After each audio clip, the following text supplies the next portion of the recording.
नमस्कार, मैं श्यामगिरी। आप देख रहे हैं टीएफडी इंडिया न्यूज 24। टीएफडी इंडिया न्यूज 24 में आप सभी दर्शकों का स्वागत है। मोदी की कुर्सी कैसे बचेगी? उल्टी गिनती शुरू हो गई। बीजेपी में भी बढ़ गई नाराजगी मोदी जी को लेकर के। मोदी जी ने यह तो कभी सपने में सोचा नहीं था कि उनको लेकर के नाराजगियां बढ़ेंगी, लेकिन कहते हैं ना, जब वक्त बुरा होता है तो ऊंट पे बैठे व्यक्ति को भी कुत्ता काट लेता है। इस वक्त उसी दौर से गुजर रही है बीजेपी। लेकिन महत्वपूर्ण यह है, जब मोदी का विरोध हर जगह हो रहा है, देश के हर राज्यों में मोदी के खिलाफ लोग हो गए हैं। अगर हम उत्तराखंड की बात कर ले तो उत्तराखंड में अंकिता भंडारी का मुद्दा एक बार फिर जो गर्म हुआ है। भारतीय जनता पार्टी के ही वीआईपी लोग इसमें शामिल कहे जा रहे हैं। ऐसे में सबूत भी आने की बात कही जा रही है। लेकिन अब सीबीआई जांच की जो मांग हो रही है और हाईकोर्ट या सुप्रीम कोर्ट की निगरानी में यह जांच हो, क्योंकि मोदी जी के सीबीआई पर भरोसा नहीं रहा देश को। और सबसे बड़ी चीज जो मैंने कहा कि बीजेपी में भी बढ़ गई नाराजगी, भारतीय जनता पार्टी के नेता के खिलाफ भाजपा के ही कार्यकर्ता मांग कर रहे हैं और आंदोलन कर रहे हैं। उत्तराखंड के अंदर सरकार हिली हुई है। पुष्कर सिंह धामी भागते नजर आ रहे हैं, बीच बचाव करते नजर आ रहे हैं। लेकिन एक सवाल उठ खड़ा हुआ है कि जो पुष्कर सिंह धामी सीएम हैं उत्तराखंड के, वह सीबीआई जांच कराने की बात कर रहे थे, तो अचानक दिल्ली जाने के बाद ऐसा क्या हो गया कि सीबीआई की जांच नहीं कराया उन्होंने एसआईटी टीम गठित कर दी। एसआईटी में तो पुलिस वाले हो गए। तो यह जो लीपापोती का कार्य किया गया अंकिता भंडारी केस में, यह अब नरेंद्र मोदी और पुष्कर सिंह धामी सीएम उत्तराखंड के दोनों के लिए भारी पड़ गया है। लेकिन भाजपा में नाराजगी मोदी और शाह को लेकर के, और भारतीय जनता पार्टी टूट की कगार पर। भारी मात्रा में लोग इस्तीफा देने तक की नौबत आ गई। अब ऐसे में नरेंद्र मोदी के लिए मुश्किल तो है। 27 में चुनाव आने वाला, 26 शुरू हो गया है। सितंबर के बाद में एक पूरा हवा निकल पड़ेगा चुनाव का। चुनाव की तैयारियां जोर शोर पर चलने लगेगी। अब ऐसे में अगर मध्य प्रदेश में भी यही हाल है, गुजरात में भी यही हाल है। गुजरात तो घर है मोदी जी का, वहां चाय बेचे हुए हैं मोदी जी। किसी ने देखा नहीं, यह बात अलग है, लेकिन कहते तो हैं कि चाय बेचे हैं। बनियागिरी भी किए हैं, खुद बनिया कहते हैं। लेकिन उस गुजरात के अंदर भी खूब जोर शोर से विरोध हो रहा है, मध्य प्रदेश के अंदर विरोध हो रहा है। जब हर जगह विरोध हो रहा है तो कुर्सी कैसे बचेगी मोदी जी की? यह तो उल्टी गिनती शुरू हो गई। सुब्रमण्यम स्वामी कहते हैं कि इनका चेहरा बदल दो वरना देश बेच डालेगा। भाजपा तो खत्म होगी ही, देश भी बेच डालेगा, क्योंकि ट्रंप के पास मोदी का कुछ बहुत बड़ा राज है। यह चीजें अब देश को डराने लगी है। राहुल गांधी का एक वीडियो फिर वायरल हो रहा है। राहुल गांधी ने अपने वीडियो में कहा था कि नरेंद्र मोदी वही करेगा जो ट्रंप कहेगा। ट्रंप के सामने सरेंडर मोदी, ट्रंप बोलेगा नरेंद्र सरेंडर। जी सर। अब तो यह भी विश्व गुरु और महामानव की बात निकल करके आ गई कि ट्रंप से जी हजूरी गिरगिरा रहे थे, सर मिल लीजिए please sir, please sir, please sir. इतना भी गिर सकता है कोई व्यक्ति? इतने बड़े देश की आबादी का प्राइम मिनिस्टर, जिसका पूरे विश्व में नाम था, जो हर देश हमारा मोहताज होना चाहिए, क्योंकि हमारा देश कंज्यूमर देश है। कंज्यूम प्रोडक्ट का हमारे देश में सबसे ज्यादा होता है। हर देश हमारे साथ में धंधा बिजनेस करना चाहता है। तो उस देश का प्रधानमंत्री इस हद तक गिर सकता है? तब सुब्रमण्यम स्वामी के बातों में दम लगता है कि नरेंद्र मोदी का बहुत बड़ा उनके जीवन का राज ट्रंप के हाथ है, जो डोनाल्ड ट्रंप ब्लैकमेल कर रहा है नरेंद्र मोदी को। अब ऐसे में राहुल गांधी की एक एक बातें सब सत्य होती जा रही है और नरेंद्र मोदी का पूरा सत्यानाश हो चुका है। अब दूसरी चीज, आरएसएस भी छुप गया है। आरएसएस के मोहन भागवत कहते थे कि मोदी कहता है तो दुनिया सुनता है। तो अब कहां है मोहन भागवत? नजर ही नहीं आ रहे हैं। बल्कि मोदी को हटाने के लिए कुर्सी से भारतीय जनता पार्टी के अंदर से ही आवाज उठने लगी। अब सुब्रमण्यम स्वामी ने तो ट्वीट भी कर दिया कि जल्दी चेहरा बदल दो प्रधानमंत्री का, वरना भाजपा भी खत्म हो जाएगी और देश भी खत्म हो जाएगा। कहीं ऐसा ना हो कि ट्रंप के हाथ देश को ही बेच दे यह व्यक्ति। तो वह तो होता हुआ नजर आ रहा है, बचा भी कुछ नहीं है। अब ऐसे में चुनाव आयोग का एसआईआर एक बहुत बड़ा अब मुद्दा बनता जा रहा है, जो देश के लिए और लोकतंत्र के लिए घातक होता जा रहा है। उत्तर प्रदेश से जो तस्वीरें आई वह बड़ी चौंकाने वाली है, लेकिन पूरे 12 राज्यों से तस्वीरें जो आई वह भी चौंकाने वाली है। पूरे देश से 12 राज्यों में जो एसआईआर हुआ, उस बिहार को छोड़कर वह तकरीबन 7 करोड़ वोटर के नाम काट दिए गए। यानी कि इसी देश के 7 करोड़ लोगों को वोटर नहीं मानती है। और उत्तर प्रदेश के अंदर 2,89,00,000 नाम काट दिए और 1 करोड़ से अधिक को नोटिस जारी हुआ है कि भैया आप नागरिकता साबित कर लो। तो वह जो डॉक्यूमेंट मांग रहा है उनके पास है नहीं, तभी तो उन्होंने नहीं दिया डॉक्यूमेंट, तो यानी कि उनका भी नाम कट जाएगा। तो 3.5 करोड़ 4 करोड़ वही बात हो गई जो योगी आदित्यनाथ कहे थे कि भैया 4 करोड़ वोट कट गए हैं और 85% भाजपा के हैं। लेकिन बड़ी महत्वपूर्ण है कि जो परिस्थितियां हैं, बड़ी चौंकाने वाली यह है कि 15 करोड़ 44 लाख वोटर जो थे उत्तर प्रदेश के अंदर, अब 12 करोड़ 55 लाख वोटर बच गए हैं। 12 करोड़ 55 लाख वोटर मात्र बचे हुए हैं। तो यह तो बड़ी चिंता की बात है। जहां वोटर बढ़ने चाहिए वहां वोटर घट गए। योगी आदित्यनाथ चिंता जता रहे, लेकिन यही वोटर लोकसभा चुनाव में वोट डाले थे।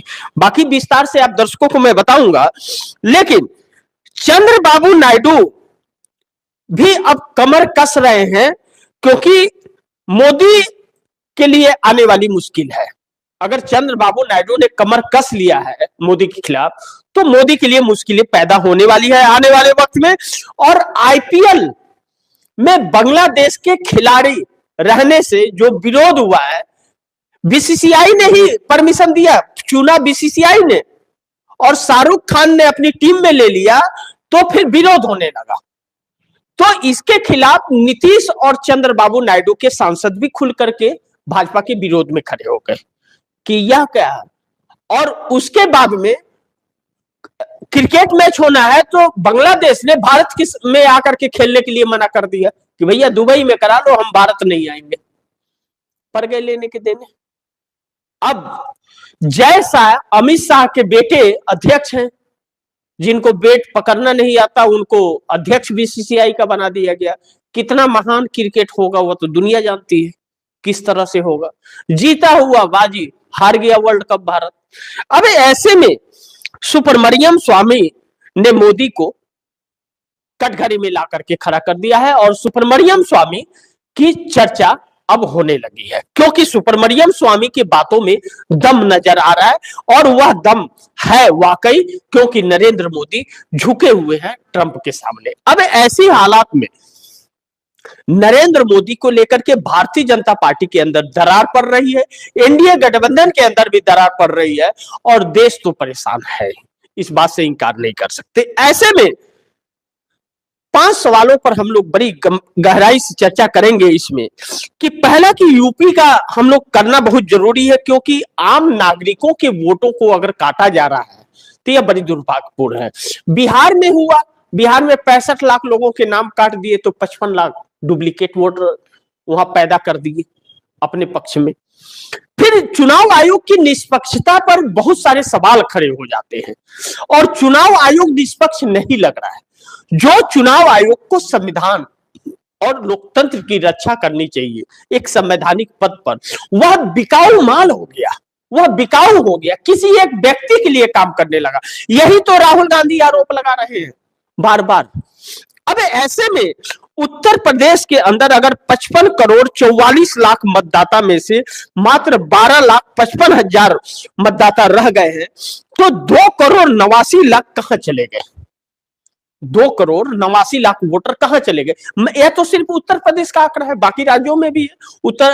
बिहार में कितना 65 लाख नाम काट दिए, पश्चिम बंगाल में नाम काटे, हर जगह नाम काटे ही हैं इन लोगों ने, जोड़े कहीं नहीं, नाम काटे हैं। बड़ी आप दर्शकों को आश्चर्यचकित होगा कि उत्तर प्रदेश के अंदर जो कहा जा रहा है कि 15 करोड़ 44 लाख में 12 करोड़ 55 लाख ही मात्र बचे हैं, तो चुनाव आयोग जो आंकड़े दे रहा है, चुनाव आयोग का कहना है कि 46,23,000 मतदाताओं की मृत्यु हो चुकी है। कितना? 46,23,000। क्या मात्र एक साल में 46 लाख लोगों की मृत्यु हो गई उत्तर प्रदेश के अंदर? यह तो फिर बड़ी चिंता की बात है। कोरोना में ही इतना नहीं हुआ, तो यह सरकार को यह बताना चाहिए कि कैसे हुई यह मौत। बड़ी चिंता की बात है यह। लेकिन इससे भी ज्यादा चिंता की बात है कि उत्तर प्रदेश में 2 करोड़ 17 लाख लोग, 2 करोड़ 17 लाख वोटर, जो वोटर थे वह शिफ्ट कर गए, उत्तर प्रदेश छोड़ दिए। यह सिर्फ 15 करोड़ 44 लाख की बात हो रही है। 15 करोड़ 44 लाख में से 15 करोड़ 44 लाख में से 46 लाख लोग मृत्यु हो गए, तो 25 करोड़ में कितने हुए होंगे? 25 करोड़ की आबादी है ना, तब तो अगर एक साल के अंदर 70-80 लाख लोग मृत्यु हो जाती है, तब तो इसका मतलब बहुत बड़ा आपदा उत्तर प्रदेश के अंदर है। सोचने भी जाने की बात है, सरकार ने ऐसे कोई आंकड़े जारी तो नहीं किए थे। और अगर एक साल के अंदर 2 करोड़ 17 लाख लोग उत्तर प्रदेश छोड़ करके दूसरे राज्य में शिफ्ट हो गए या दूसरे देश में शिफ्ट हो गए, तो यह भी चिंता की बात है कि ऐसा क्या सरकार लोगों के साथ में इतनी बर्बरता कर रही है कि 2 करोड़ से अधिक लोग, 2 करोड़ 17 लाख लोग उत्तर प्रदेश छोड़ दिए। तो ऐसे अगर एक साल में 2 करोड़ 17 लाख लोग छोड़ रहे हैं उत्तर प्रदेश, तो 5 साल में तो पूरा उत्तर प्रदेश खाली हो जाएगा। उत्तर प्रदेश में एक भी आदमी ही नहीं रहेगा फिर। यह चिंता की बात है, यह सोचने की बात है। लेकिन उसके आगे चुनाव आयोग जो एक और चौंकाने वाली खबर दे रहा है, चुनाव आयोग कह रहा है कि 25,47,000 डुप्लीकेट वोटर उत्तर प्रदेश में थे, उनको हटा दिया हमने, नाम काट दिया। तो 25,47,000 लोगों ने नरेंद्र मोदी को 2024 लोकसभा चुनाव में वोट दिया था, और जो 46,23,000 लोग मर गए वह भी वोट दिए थे नरेंद्र मोदी को, और जो 2 करोड़ 17 लाख लोग उत्तर प्रदेश छोड़ के चले गए यह भी वोट किए थे। यानी कि यह 3 करोड़ वोटर थे कौन जिनके नाम काटा है, या फिर यह विपक्ष के वोटर हैं और इनके नाम काट दिए गए? बड़ी चिंता की बात है। दूसरी एक बड़ी महत्वपूर्ण बिंदु है इसमें, जो आप दर्शकों को बड़ी चौंकाने वाला, बड़ी ध्यान से समझिएगा। तो इसमें लखनऊ के अंदर 12 लाख लोगों के नाम कट गए। अब लखनऊ सीट का जब आकलन होगा तो उस वक्त, चुनाव के वक्त आकलन करेंगे हम लोग, लेकिन लखनऊ में 12 लाख वोट कट गए, और ललितपुर में 95,000। लेकिन इन्हें हम छोड़ करके अगर 2 करोड़ 98 लाख 89 लाख लोगों की बात करें, अभी 1 करोड़ कुछ लोगों को नोटिस जारी हुआ है, उसकी बात नहीं कर रहे हैं, वह अलग है। लेकिन उनमें से भी समझ लीजिए कि 50 लाख 60 लाख लोगों के नाम कट ही जाएंगे, और या वो पूरे 1 करोड़ के नाम कट जाएंगे। अभी जो वोट कटे हैं 2 करोड़ 89 लाख, यह 18% वोट प्रतिशत होता है। ऐसे में 403 विधानसभा की सीटें उत्तर प्रदेश में है, और 2 करोड़ 89 लाख अगर वोट कटे हैं, तो अगर इसको डिवाइड करें तो 71,712 वोट हर विधानसभा में काट दिए गए हैं। तो सोचिए, जिस विधानसभा में 71,712 वोट काट दिए जाएंगे, वहां चुनाव का परिणाम क्या आएगा, यह आप सोच सकते हैं। यह चरित्र चुनाव आयोग का है, लेकिन इससे न्यायपालिका को कोई फर्क नहीं पड़ता। न्यायपालिका को कोई लेना देना नहीं है इससे। न्यायपालिका मस्त है एकदम, वह बिल्कुल, उसे लोकतंत्र से कोई मतलब नहीं है। संविधान को उसने भी ताक पर रख दिया है और पक्षपात नजरिया से फैसला करता हुआ नजर आ रहा है हमारे अनुसार और लोगों के चर्चाओं के अनुसार। अब ऐसे में उत्तर प्रदेश का यह हाल है, बाकी के राज्यों का क्या हाल होगा आप समझ सकते हैं इससे। लेकिन दूसरी तरफ अगर हम इस पर चर्चा करें कि मोदी को क्यों ट्रंप के सामने प्लीज सर कह करके गिड़गिड़ाना पड़ रहा है, माजरा क्या है। अब इस माजरे में एक चीज तो साफ है कि नरेंद्र मोदी का कोई साख था भी नहीं और है भी नहीं, बस भौकाल मार रहे थे और भौकाल का भंडाफोड़ हो गया बस। राहुल गांधी ने शायद सच ही कहा था। और वैसे भी राहुल गांधी की बातें अगर देखें, पहले की छोड़ दीजिए, नरेंद्र मोदी के काल से ही देख लीजिए, 14 से जो भी बातें कही है वह एक एक बात कसौटी पर खड़ी उतरी है। नरेंद्र मोदी हर जगह घुटने टेके हैं और फेल हुए हैं। जहां जहां सवाल खड़ा किया है राहुल गांधी सत्य साबित हुए हैं। अब राहुल गांधी ने यह कहा था एक बयान में, और वह बयान अब वायरल भी हो रहा है कि ट्रंप जो बोलेगा मोदी वही करेगा, और मोदी के अंदर हिम्मत नहीं है कि ट्रंप का नाम भी ले पाए और लिख पाए, साहस नहीं है इतनी उसके अंदर। अब इस पर अगर हमारे देश के प्रधानमंत्री जो 144 करोड़ की आबादी वाले देश का, विश्व का सबसे बड़ा आबादी वाले देश का प्राइम मिनिस्टर अगर टुकड़ों में हमारे देश का एक हिस्सा भी नहीं है अमेरिका, उसके राष्ट्रपति के सामने अगर नतमस्तक होता है, गिड़गिड़ाता है, इसका मतलब या तो वह डरपोक है या तो उसके जीवन का कोई ऐसा राज है जो उसके पास है जिसकी वजह से वह गिड़गिड़ा रहा है। और ट्रंप से दलालों को बीच में रखना पड़ता है मोदी को मिलने के लिए। यह है महामानव और विश्व गुरु। सोचिए, जो व्यक्ति अपना खुद ब्लैकमेल हो रहा है वह देश को क्या खाक बचाएगा और चलाएगा। यही वजह है कि आज हमारा देश का बेड़ा गर्क हो गया है। महंगाई, बेरोजगारी, महिलाएं सुरक्षा को लेकर के, शिक्षा और स्वास्थ्य सब धराशाह हो गया है, कोलैप्स कर गया है पूरा। यह सरकार है नहीं है कोई फर्क नहीं पड़ता, बस एक संविधान का सहारा लेकर के यह सरकार देश के और देश की जनता को बेवकूफ बना रही है। यह सच्चाई है और सच्चाई से मुंह नहीं मोड़ा जा सकता। अब अमेरिका द्वारा यह बात प्रमाणित कर दी गई है, ट्रंप द्वारा प्रमाणित कर दिया गया है आधिकारिक बयान देकर के कि प्राइम मिनिस्टर मोदी हमें खुश करने के लिए रसिया से भी ऑयल लेना बंद कर दिया और हमें हर संभव प्रयास कर रहा है हमें खुश करने का, लेकिन मैं खुश नहीं हूं। ट्रंप बोला मैं खुश नहीं हूं और हमें खुश रखना जरूरी है मोदी को। मोदी अगर हमें खुश नहीं रखेगा तो मोदी नहीं रहेगा प्राइम मिनिस्टर। क्यों भाई, ऐसी क्या राज है आपके जीवन का जो आपके राज अगर है तो आप अपने राज बचाने के लिए देश को आप बलि का बकरा बनाओगे क्या? वह बना रहा है। लेकिन खुशी की बात यह है कि अब भारतीय जनता पार्टी के कार्यकर्ताओं और नेताओं की भी आंखें खुल रही हैं, जो नरेंद्र मोदी के इस्तीफे तक बात पहुंच रही है और नरेंद्र मोदी का चेहरा बदलने की चर्चा चलने लगी है। लेकिन दूसरी तरफ उत्तराखंड में सरकार मुश्किल में है। 11 जनवरी को उत्तराखंड बंद का ऐलान हुआ है। क्या करेगी फैसला सरकार उत्तराखंड की अंकिता भंडारी मामले में? अब अंकिता भंडारी को लेकर के कई ऑडियो वीडियो सामने आने लगे हैं और भारतीय जनता पार्टी के वीआईपी के नाम आने लगे हैं।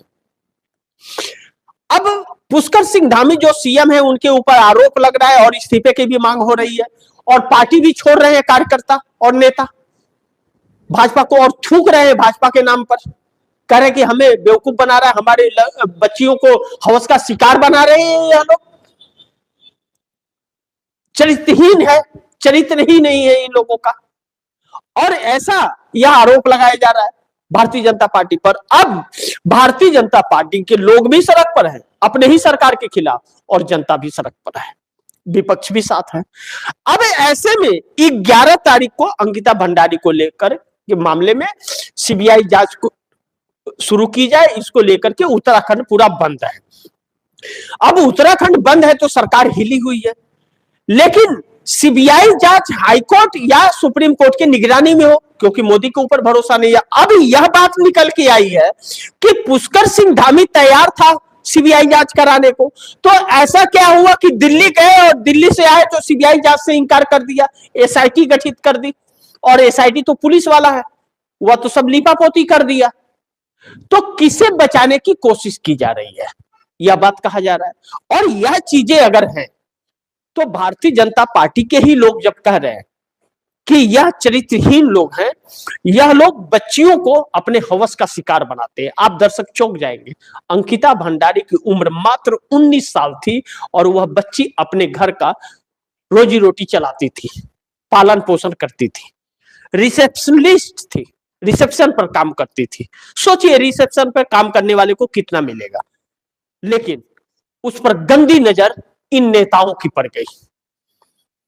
जेफरी एप्स्टीन फाइल का सुना था ना आप लोगों ने, कि कितने चरित्रवानों का उस पर चरित्र निकल करके आ रहे थे, वह तो कहीं तस्वीर पूरी नहीं आई, आ गई होती तो क्या होता। अब ऐसे में चंद्रबाबू नायडू ने भी कमर कस लिया, मोदी सरकार आने वाली है मुश्किल में। लेकिन आईपीएल के क्रिकेटरों को लेकर के बांग्लादेश के जो एक क्रिकेटर को आईपीएल में रखा गया था शाहरुख खान की कोलकाता टीम में, इसको लेकर के अंधभक्तों ने विरोध जरा करना शुरू कर दिया। तो अब यह आरोप लग रहा है कि बीसीसीआई का अध्यक्ष तो जैसा है अमित शाह का बेटा, तो उसने ही तो सिलेक्ट किया था, उसने सिलेक्ट किया था तो बीसीसीआई से शाहरुख खान ने खरीदा था, तो फिर शाहरुख खान का विरोध क्यों, अजय शाह का विरोध क्यों नहीं, माफ कीजिएगा जय शाह का विरोध क्यों नहीं, क्योंकि वह अमित शाह का बेटा है। यानी कि शाहरुख खान को टारगेट किया जा रहा है। अब बांग्लादेश ने भारत आकर क्रिकेट खेलने से इनकार कर दिया है। अब ऐसे में बांग्लादेश ने बोला दुबई आ जाओ हम खेल लेंगे, भारत हमारी टीम अब नहीं जाएगी। अब जैसा क्या कमाएगा बीसीसीआई, जो भारत में करके और पैसे कमाने चाह रहे थे वह तो लेने के देने पड़ गए। तो इस पर चंद्रबाबू नायडू के और नीतीश कुमार के सांसदों ने इतराज जताया और विरोध कर दिया। लेकिन दूसरी तरफ चंद्रबाबू नायडू का वक्त भी अब आ गया है, जो अल्टीमेटम था 1 फरवरी। तो 1 फरवरी को जो बजट पेश होना था वह नहीं होगा, क्योंकि 1 फरवरी को रविवार पड़ता है। अब 2 फरवरी को बजट पेश होगा। अगर 2 फरवरी को चंद्रबाबू नायडू की मांग नहीं मानी गई, बजट में नहीं नजर आया, तो चंद्रबाबू नायडू विचार करेंगे। लेकिन उसके पहले ही खरवास खत्म होते ही दही चूड़ा के बाद नीतीश कुमार फैसला करने जा रहे हैं मोदी सरकार को लेकर के कि मोदी के साथ रहना है या नहीं रहना है। अब कहा जा रहा है कि पूरा सब कुछ तैयारी हो चुका है, ऐलान बाकी है। मैं नहीं जानता कि क्या होगा, वह 14 तारीख को पता चलेगा। यह नेता किसी के सगे है नहीं, स्वार्थी है। हो सकता है फिर कोई बातचीत हो जाए और फिर चुप हो जाए, तो इन नेताओं का भरोसा नहीं है। लेकिन इंतजार तो करना पड़ेगा। अगर आवाज उठी है तो किस हद तक पहुंचती है, या तो नकारपना नजर आएगी या तो स्वाभिमान नजर आएगा, कुछ तो आएगा, वह देखना बड़ी महत्वपूर्ण होगा। लेकिन सुब्रमण्यम स्वामी के बयान के बाद मोदी की कुर्सी संकट में पड़ी हुई है और बीजेपी सोचने को मजबूर हो गई है। जिस तरह से सुब्रमण्यम स्वामी ने यह कह दिया कि नरेंद्र मोदी का चेहरा प्रधानमंत्री की से बदल दिया जाए और नरेंद्र मोदी को मार्गदर्शक में भेज दिया जाए, अन्यथा भाजपा भी खत्म होगी, आरएसएस भी खत्म होगा और देश भी खत्म हो जाएगा। क्योंकि मोदी अमेरिका के हाथ देश को बेच भी सकता है, या मोदी के नाकामियों का फायदा उठा करके अमेरिका अपनी सेना भी भारत में उतार सकता है। यह बड़ी गंभीर बात है, इन बातों को नजरअंदाज नहीं कर सकते। यह तो सच नजर आ रहा है। जिस तरह से अमेरिका के बयान आ रहे हैं, नरेंद्र मोदी चुप है, एक शब्द नहीं बोल रहे। क्यों नहीं बोल रहे भाई? बोलना चाहिए ना, लेकिन नहीं बोल रहे। क्यों? क्योंकि खुद में खोट है तो नहीं बोल रहे। अब ऐसे में नरेंद्र मोदी का चेहरा बदल दिया जाए, यह सुगबुगाहट पूरे बीजेपी में होने लगी है और भाजपा का विरोध हर राज्य में होने लगा है। एसआईआर के तहत ज्ञानेश कुमार ने एक ऐसी स्थिति बना दी है कि हर राज्य में 2 करोड़, 1 करोड़, 1.5 करोड़ लोग विरोधी होते जा रहे हैं भाजपा के, तो उसमें कुछ भाजपाई भी होंगे और उनके साथ में भाजपा वालों के संबंध भी होंगे। तो यह जो विरोध हो रहा है, एक दिन भाजपा खत्म हो जाएगी, वैसे ही जैसे जनसंघ खत्म हो गया था। अब ऐसे में नरेंद्र मोदी को हटाने के लिए सुब्रमण्यम स्वामी ने 2-2 ट्वीट कर करके भारतीय जनता पार्टी के अंदर भूचाल मचा दिया। और जो लोग विरोध में थे, भारतीय जनता पार्टी के अंदर नाराज थे, उनकी एक उम्मीद जगा दी है, यानी कि नरेंद्र मोदी की कुर्सी कैसे बचेगी, यह बड़ी एक चिंता की बात है नरेंद्र मोदी के लिए। संकट में तो है और अब इसे झेल पाना इतना आसान नहीं होगा मोदी के लिए। लेकिन दूसरी तरफ अगर इसी तरह जनता उतरी रही सड़क पर और कांग्रेस भी जो उतरने जा रही है और चुनाव आयोग का यही रवैया रहा और ट्रंप ने और कुछ सबूत पेश कर दिए, तो उल्टी गिनती शुरू हो गई है। इस बात से इनकार नहीं कर सकते, यानी कि मोदी की कुर्सी बचने की उम्मीद आने वाले वक्त में नजर नहीं आ रही है किसी भी तरफ से। चारों तरफ से चक्रव्यूह में फंस और उलझ गए मोदी। बीजेपी में भी जो भारतीय जनता पार्टी के अंदर भी नाराजगी बढ़ रही है सांसदों की, जैसे 240 सांसदों की आज तक संसदीय दल की बैठक नहीं हुई है, मोदी नहीं कर पाए बैठक, क्योंकि वह नाराज है। वह जानते हैं कि उसमें नेता इनको नहीं चुनेंगे, लोग इनके विरोध में खड़े हो जाएंगे, तो फिर गड़बड़ हो जाएगा मामला। तो यह तानाशाही शायद अब खत्म होगी, नहीं तो इन्हें अब भाजपा ही निकाल करके बाहर फेंकेगी। नेताओं ने आवाज उठाना शुरू कर दिया है। तो इसी के साथ मैं आप दर्शकों से इजाजत भी चाहूंगा और अगली खबर के साथ फिर हाजिर होऊंगा। लेकिन आप दर्शकों की क्या राय है, क्या सुझाव है, कमेंट बॉक्स में जरूर दीजिएगा। इस खबर को ज्यादा से ज्यादा शेयर कीजिएगा, अपने दोस्तों को भी कहिएगा आगे शेयर करें। आपने अगर चैनल को सब्सक्राइब नहीं किया, सब्सक्राइब कर लीजिएगा, अपने दोस्तों को भी कहिएगा चैनल को सब्सक्राइब करें।